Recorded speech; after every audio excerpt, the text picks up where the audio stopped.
everyone. I'm Maria Shamkalian, the Vice Chair of Pennsylvania Film Industry Association, and I am beyond grateful to David Boxerbaum for joining us today. David is a literary agent, a partner in Verve Talent and Literary Agency, actually. So you work with both actors and directors and Correct. We do screenwriters. everything. Yeah. Correct. So there's a wealth of knowledge that we are excited to hear, and we're really grateful that you are ready to share with us. So, of course, getting an agent is one of the most challenging things in the industry. So we've gotten actually questions from both aspiring agents and aspiring screenwriters and directors. So I think we will start by asking you how you got started in the film industry, and then Sure. we'll get into questions from both sides. Sure. So I went to film school, NYU, and I came out here after I graduated. And kind of the best way to learn about this business is to get a job in the business, right? So after film school, I came out and didn't really know anybody, but I kind of put my head down and kind of immediately got a job working in the business for a producer named Jerry Bruckheimer. It was kind of this very seasoned, obviously well-established, you would say probably top of his game producer. I did that for a year, and then kind of someone said to me, listen, if you really want to learn the business, kind of want to learn what it's all about, you should get into agenting. That's kind of the world, get into a mailroom and an agency. That's where you kind of learn the hub and kind of everything about the world of the business. So I left that place and got a job in the mailroom, at the William Morris mailroom. That's kind of where I first started the kind of the rise up in the agency space. And it really is true. You really kind of learn everything about the business inside the agency. That's where kind of the hub of it all happens. All the information flow and all the things that happen when it comes to a TV show, movie, anything, theater, whatever it is together, happens within the space of an agency. So I did that for a couple of years, and then the guy I was working for at William Morris, he was retiring. He was kind of like this great mentor type. And I left William Morris and went to a place called Endeavor, which was kind of this young upstart agency at the time, which is a phenomenal agency that had kind of came out of some of the other agencies. These guys had left and formed Endeavor, and it was at the time the new premier kind of hot agency to be a part of, because it was really about putting artists first and putting in a very intimate setting. So I was there for a few years, and then took a little detour from that and went to actually back into production and worked at a place called RKO Pictures for a year or so. Did that, and then realized I miss agenting and went back into agenting and kind of worked at different agencies along the way, APA, Paradigm, and then kind of found my way back with the guys who had started Verve 10 years ago. We had all worked together at Endeavor, and we were all close friends, and kind of I went my path, they went there, started the agency, and we decided that, let's bring the family back together. So I partnered with them about four years ago, and it's been an amazing journey since. Wow. Do you have some guidance for those who are just starting out? What would be some relevant college degrees and some important skill sets for those who want to become successful agents? Definitely. Well, listen, I mean, there's not much you can do. All you can do in the world of schooling and studying and kind of learning the ropes of the business within reading books and kind of taking film classes and all of that, right? But the real success for being an agent comes from actually getting into an agency, getting in the mailroom, and kind of learning what it's like to be in that environment on a day-to-day basis, right? So it's hard to say that a book's going to teach you how to be a successful agent, or a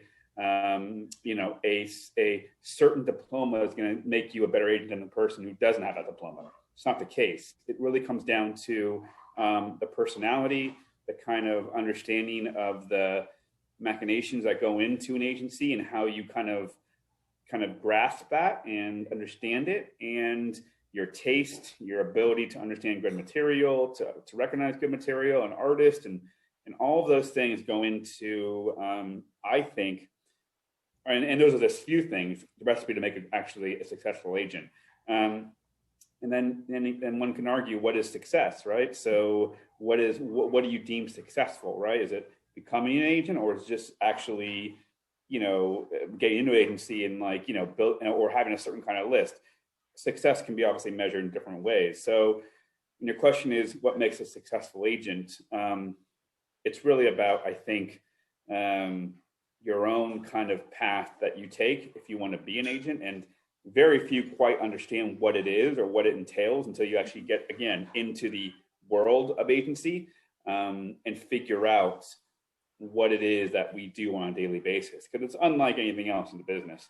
And it's not just being the guy or girl behind the scenes. There's so much more that goes into the building of a career for an artist than just being the business side of the business. That makes sense.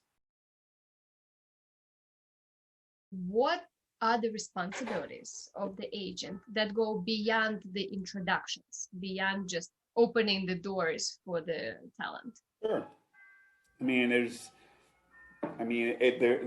no shortage of responsibilities, if that makes any sense. I mean, there's so many that I don't think it ever really ends because your job is to build the artist, and that could be evolved or defined in so many different ways, right? So you're talking about building an artist and hopefully creating a career for an artist, whether it be writer, director, actor, author, you name it, theater, whatever it may be. You are building and creating that career for that person. So responsibilities, go from, finding opportunities and kind of understanding their material that they're writing or directing, whatever it may be, to, helping them through the process of the peaks and valleys of this business, right? So it's just kind of helping them navigate through that. And that's just, we could do a whole other session on what that entails and what that is.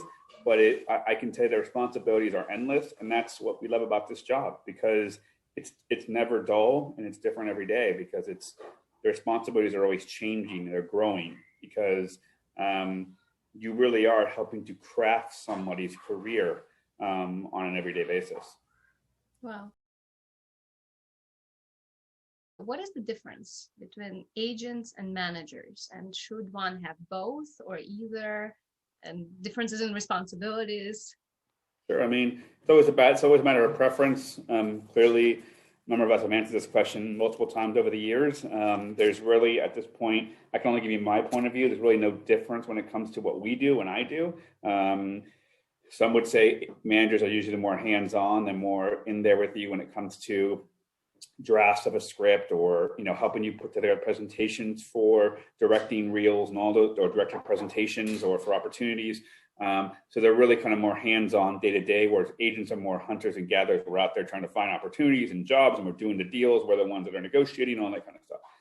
That line is completely blurred these days. I think much more agents and managers are getting their hands dirty on a daily basis. I know, for one, speaking for myself, that is what I pride myself on. I am there from the first kernel of the idea all the way to hopefully we're sitting at the premiere, and we're watching on the little screen. So it is what I've always prided myself on, and what I love about this business is that what I love about the art of what I do is that I get to be really hands-on with my clients on a daily basis. So again, when it comes to, do you need both? It's a preference thing. It's a matter of, do you feel like you need more voices in your life kind of helping you throughout the process? Okay. The secret is trustworthy, taste, and again, hustle. Meeting as many people as you can, being out and about when we could be out and about, But I mean, you can be out and about. There's a lot of online. Sure, of course, yeah, no, absolutely. So you're right. It's out and about. Yeah, sure. Yeah, absolutely. Thank you. Yeah, we bring up networking in a lot of our master classes because everybody has their own different approach. With social media today, it's like there's no excuse, right? Social media allows you to network as much as you want. Look at this new Clubhouse app now that allows you to go on there and listen and network on a continuous 24-hour basis. You get to listen to different artists speak and give their point of views on different things on a routine on a 24-hour basis. It's an amazing new kind of social media platform. So do you mind sharing about that platform with our viewers? Say it again? Do you mind sharing the name of the platform? Oh, it's called Clubhouse. I'm sure a lot of your viewers have heard of it. Clubhouse, it's called. It's like a new, you have to, I mean, it's a certain, it's a site you have to be invited in, but it's, once you get invited in, there's always different rooms you get to go into and listen to all these different speakers speak and network and all these different ways. And it's not just entertainment, it's everything. It's entrepreneurs, entertainment, politics, you know, you name it. So different ways, different areas of interest that you may have, you can find on this new platform. Wow. And I don't have an investment stake in it. I'm not talking about it to, like, you know, pimp it up. I'm just saying it's seemingly another great way to network in this business. Yeah, no, that's great. We like to talk about the new resources and guides and things that helped you along the way. So thank you. Sure. And how does an agent who is just starting out build that rapport with the top levels of the industry, with the A-name actors, with their agents, producers, studios, when an agent is just starting out? I mean, so how do you build the relationships, you're saying? Yeah, how does an aspiring agent build those relationships in the industry? Sure, it's just, it doesn't happen overnight. It comes over time. It comes over from, I always say there's two things that you have as an agent that are the most, I think, valuable. It's your reputation and taste, right? And if any of those things get damaged along the way of your career, sometimes it's hard to kind of build it back up again. So how an agent, in any sense of the word, when it comes to any part of the business, writing, directing, theater, again, talent, you name it, builds a reputation from their taste, how they build respect from their peers and from people outside of the walls of the agency is from the reputation and taste. Are they good at their job? Do they work hard? Do they hustle for their clients? Do they have great taste? Do they understand good material? Do they understand when to take the note and give it back to the client? Do they push hard enough, but also know when to step back and not push? Do they know when to, you know, how to deal with their clients on a daily basis when it comes to giving good news, bad news, no news, whatever it may be, all these different things that comes into dealing with the artist and dealing with the outside space. It's all about building a reputation as someone that people can trust. And also, again, do you have taste that people admire? I think those are two things that are valuable when it comes to being a successful agent. Mm-hmm. When do you think talent is ready to get an agent? No, there's no clear time or date. It's when you feel you've written or you've done something that's worthy of someone representing it. It can be at any point in your life. There's no, like, okay, now is the time. When you believe you've done something that warrants someone else seeing it in the marketplace or someone else representing it in the marketplace, then clearly it's time for you to seek out representation. Mm-hmm. Okay, thank you. You've spoken about all the amazing qualities of your agency. Sure. And I've read a lot about, you know, a lot of great testimonials about the agency as well. Sure. Could you please give some guidance on, because we usually concentrate on the agent agreeing to take up on the client, but Sure. clients also have to know what they should be looking for. So sure. Please elaborate on that. Sure, you should be looking for someone who's passionate, who has the same goals and aspirations for your career that you do. Someone that wants to represent you, that doesn't see you as a, you know, reads a script goes, this is the one thing we're going to go sell, and this is going to be the one, this is it. It's about a long-term career. It's a road. I always say it's a marathon, not a sprint, right? So it's about an agent that believes in the marathon, someone that believes in somebody that for the long-term kind of like career and not just a short-term success. Someone that puts the artist's, you know, passion and what you guys want to accomplish first more than the agent's goals. Obviously, we're going to have goals for you and not have to be aligned with you, but we want to make sure, you want to make sure an agent is somebody that you sign up with is someone that believes in you and has your best interest at heart always. And it's not easy to find those people sometimes. Sometimes many agents, unfortunately, have their own goals and their own kind of, you know, their own road ahead of yours. So it's just about finding a person that you find that you gel with in that way. Mm-hmm. And there's usually this differentiation between boutique agencies and bigger agencies.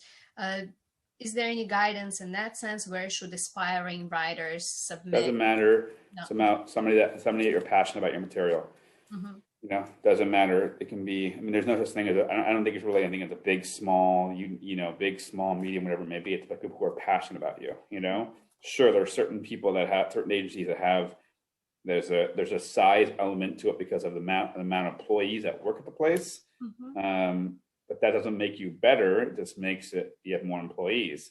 It's about necessarily the people and who they are, who are employed, the actual vision and passion of those agents that makes you strong and makes you, I would say, important in the marketplace when it comes to an artist wanting to work with you. So, you know, we pride ourselves on being who we are and different from everybody else, and kind of we've built something that, you know, establishes itself for itself, and its brand is unique, and it's I feel like we're special in that we just do things differently than everybody else.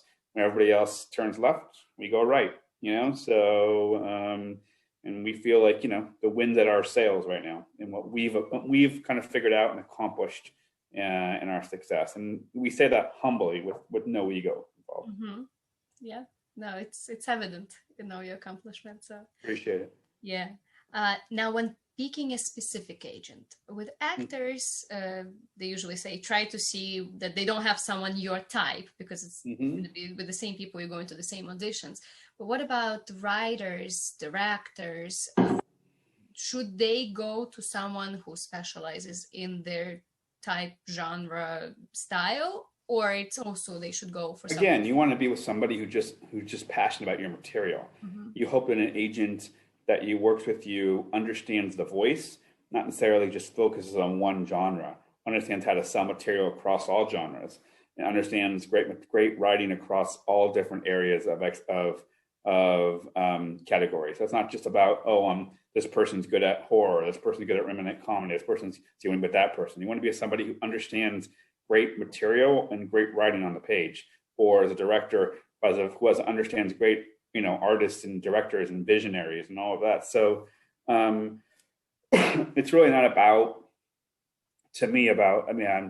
finding someone that specializes in one certain area. Sure, there might be someone that you could speak to and says they've had major success with this blank of a kind of a client, and that may help you down the road because they understand that certain area. But you want somebody who's just passionate about you as an artist yourself, and not just because they've had certain success in a certain area. Mm-hmm.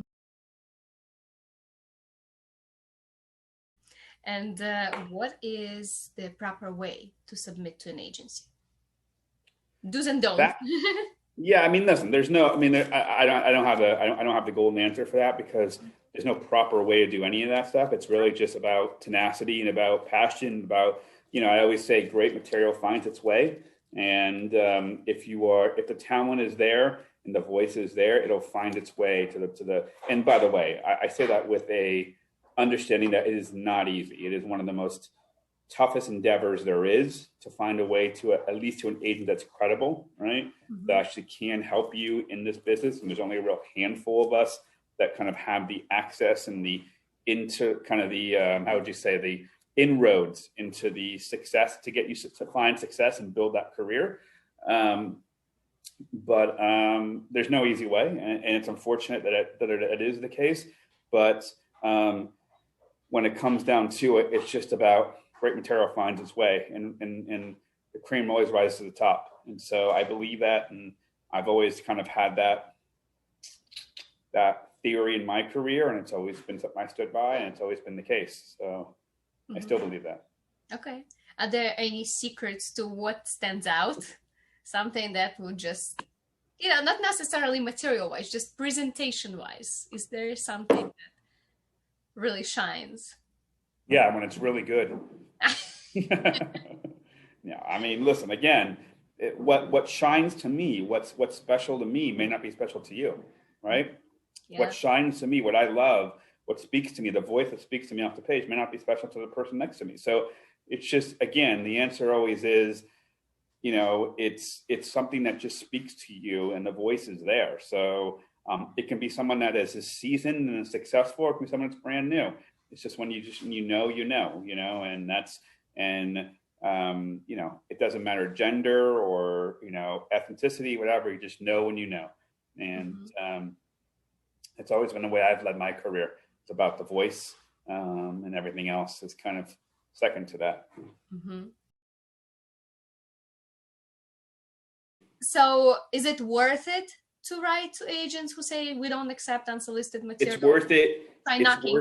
Sure. It's worth it in any which way you feel your material will get seen. So it's writing, directing, whatever it may be. It's enter script contest, enter directing contest, enter, submit to the festivals, submit to, the Blacklist or all these other script websites, or, submit to all the directing festivals that they have. There's so many different ways. Find ways through managers or lawyers, or form writers groups and form directors groups, network. It's just find ways, and hopefully your material will find its way to our desk. It goes back to the question you asked me earlier, is how do you find representation? So at a point where you're ready to find it, great people find its way, passion finds its way, hustle finds its way, drive finds its way, right? So how did I find my way into Hollywood? Not knowing anybody, coming out of film school, not having one piece of contact really in Los Angeles. And here I, sit very humbled and, very appreciative of the position I'm in my life. And it's from just hard work and passion and hustle, right? So the same can be said about artists who are trying to make it in this business. Or trying to get their stuff represented. It's just about putting forth that passion, that hustle, that drive that you'd put everything else, put it into your work as well. That's very inspiring. Thank you. How does an agent select clients? What are some key criteria that you would look for in someone who submits to? Sure. There's no real science to it. It really comes down to everybody has their own point of view on what excites them, what makes them tick, so to speak. We all have things that we're passionate about, and we all have things that we kind of a voice that speaks to us. So the old saying is, you know it when you see it, or you know it when you read it. That's the nature of being an agent, is that an agent just knows it when they read it. They know it when they see it. They know what speaks to them, the voice that speaks off the page, that speaks on the screen, all of that. So there's certain things like that we see, read, hear, all these things that come to us via different ways creatively that speaks to us. That's what we know we want to be a part of. That to me is how you find success with clients. Wow. What is the key to that collaboration being productive, effective, and leading to great results? Sure. I'd say that it's a collaborative, communicative relationship. It's something that you guys are on the same page. You have the same vision for someone's career. So as long as I have the same vision for that artist, what they want in their career, then I think there's a very symbiotic kind of relationship that happens through that. You have the same goals and aspirations that the artist does as well. You want to achieve the same things. So it's not driven just by money, it's driven by the art as well. I think it's a huge part of what at least we stand for, at least I stand for as well, and the agency stands for, is that it's not just necessarily about dollars and cents, though that being very important. It's about also the art of what you're putting out in the world as well. So, and that making sure that is something that is worthwhile and speaks to kind of the artist that you want to be. Mm-hmm. When you're already working with the client and the screenwriter, let's say, there is a lot of scripts coming. So do you have to read every script of your client as an agent? Or can you just tell your client, right now, let's concentrate on this genre, how does it work? Part of the job, Maria, reading everything. Oh my, that's a lot of time. That's the job we sign up for. It's the job that we We take on, and we don't take it lightly. Yeah. I appreciate everything my clients write, and I try to read everything that they do. So Wow.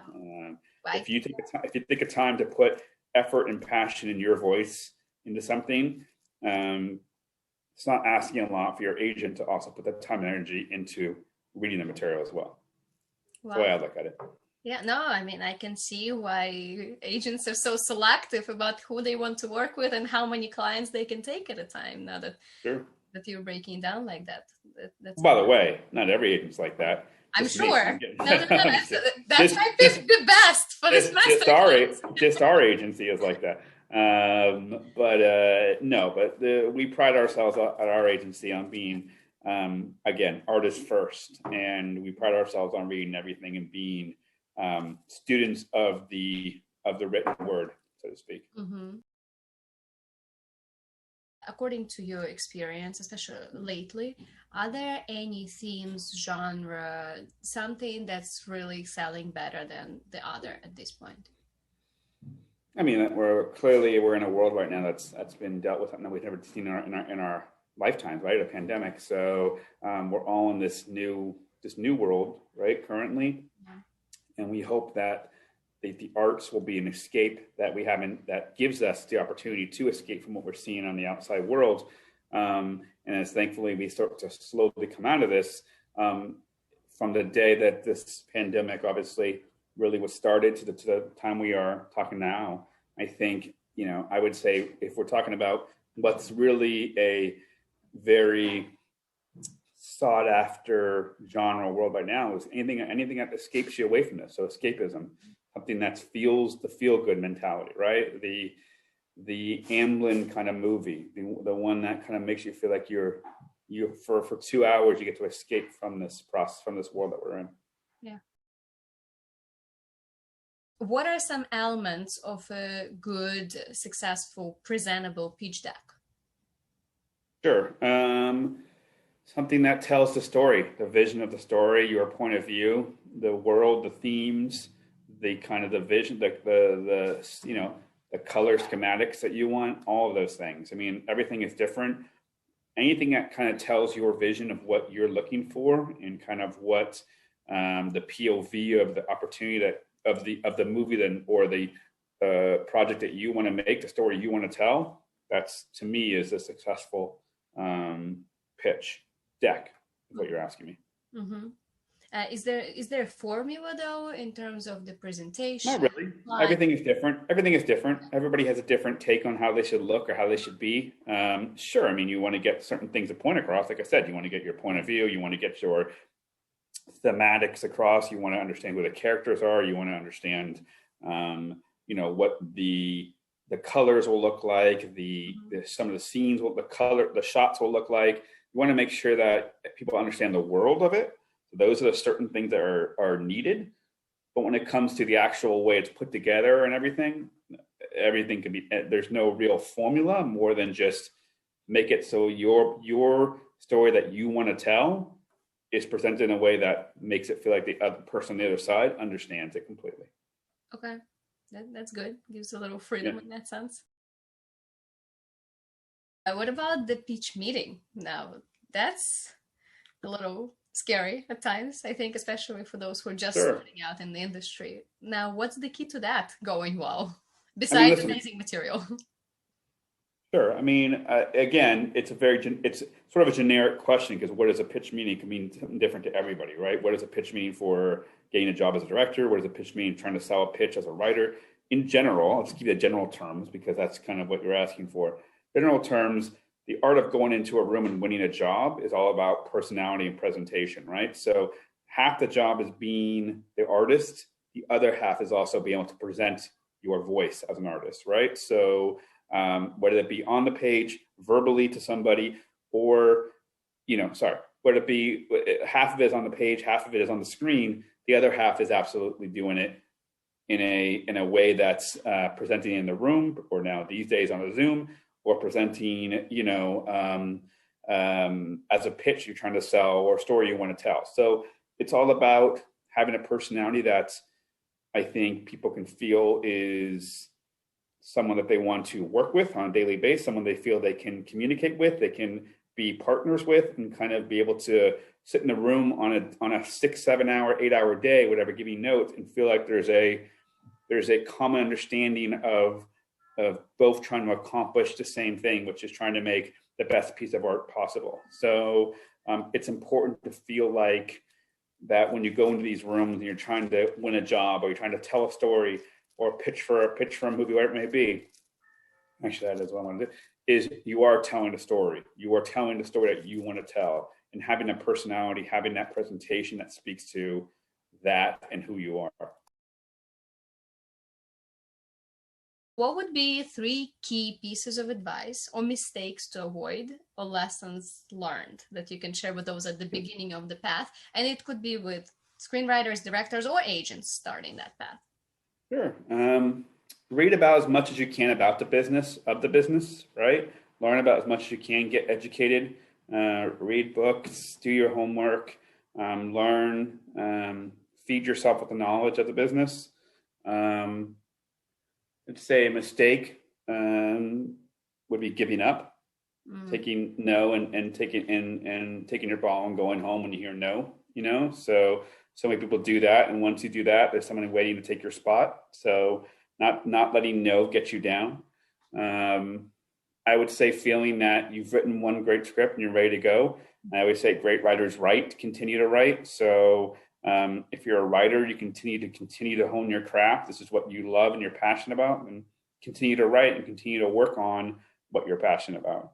And I would say another kind of great advice tidbit would be to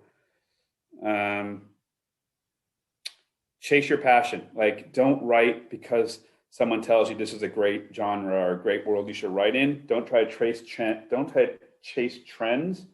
Chase what you're passionate about. Write from the place of love and a place from what speaks to you. Don't write from a place of because someone else told you it's really hot or really successful or a really great world to write in. Write from a place that you are passionate about, you love, that you want to be a part of, a story that you want to tell. That's the most important thing. Well, thank you very much. This has been really fantastic, a really nice in-depth behind the scenes view on how this works. So thank you very much, Dave. Of course, anytime. Wonderful. I appreciate it. Thank you for it. I know how busy you are. I watch all your sales going on and on and on. So I appreciate your time. Always.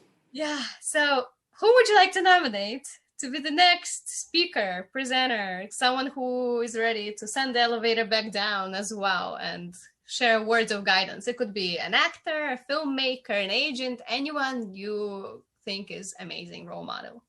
Do I think I should nominate? Yeah. Now? There's a manager you guys should meet, named Adam Colbrenner, who I work closely with, who has a company called Lit Entertainment. And this guy, what he's created from, and we have the same kind of path going up in the business. He went off into management and producing now, and has built an extraordinary business, and always has great words of wisdom and kind of guidance to give. So you should speak to him next. I'm happy to introduce you to him. If you like. Thank you. I appreciate it. I will be delighted to learn from him as well. But thank you so much, David. It's been really wonderful. My pleasure. You. Yes, learning from you. And to everyone who's been watching, we hope to see your films and TV shows on big screens and major streaming platforms very soon. Good luck, everyone.